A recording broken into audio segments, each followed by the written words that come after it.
ABC's Marisol Castro sat down with Stephen Hill, the president of music programming and specials at BET, to talk about Jackson's legacy and his impact on pop culture.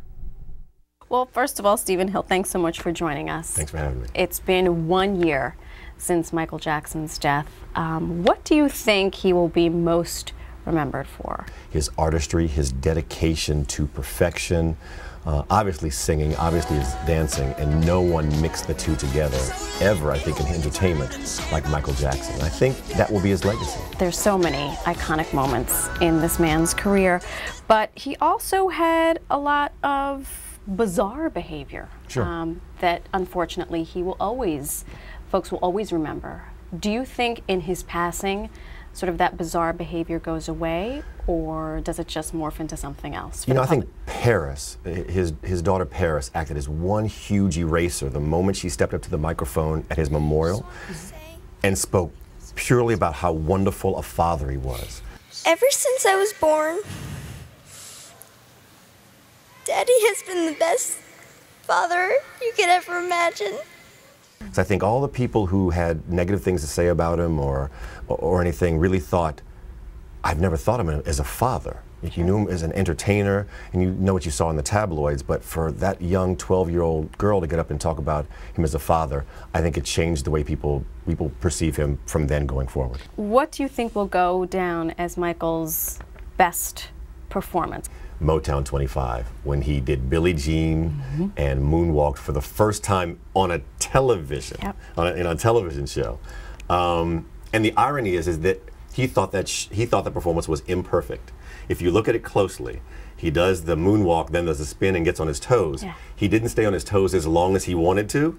And so actually for a while he was like, oh, you know, he was lamenting the performance.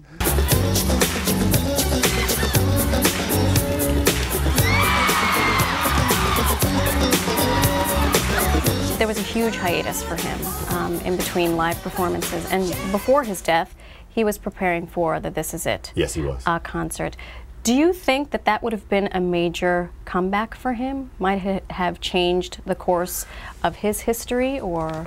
His time away from the spotlight was the exact time that his children were growing up. He wanted to come back to the spotlight to show his children that he still had it. Right. And you know, I guess we can only judge by the movie This Is It, but it looked like he still had it. Yeah. I mean, all the stories of a sickly Michael Jackson just proved not to be true. A few days later, after his passing, you guys had your award show, and it was when we heard Janet speaks for the first time. Bring me back to that moment, if you could. You know, when she walked out on the stage, you could hear a hush first, and then an applause. And it was emotional for her. She was unusually quiet backstage right before going on, but delivered a line that I think resonated. To you, Michael is an icon. To us, Michael is family. And I think, again, that humanized Michael Jackson. So your show is coming up again this year. Will you be doing any sort of tribute? We do have a Michael Jackson tribute, unlike one you've seen at all this past year. It's one the fans have been asking for.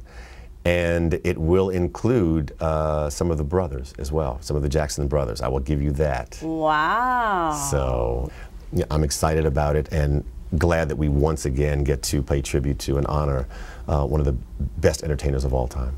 Do you think we will ever see another artist like Michael Jackson in our lifetime? He was the perfect combination of raw, innate talent, starting early in life, and practicing so much. Malcolm Gladwell in his book talks about 10,000 hours. 10,000 hours to be perfect. Well, if you've got the innate talent, plus you've got the 10,000 hours under your belt by the time you're 12 years old. Imagine. And your quote is that I don't remember a time in my life when I wasn't on stage.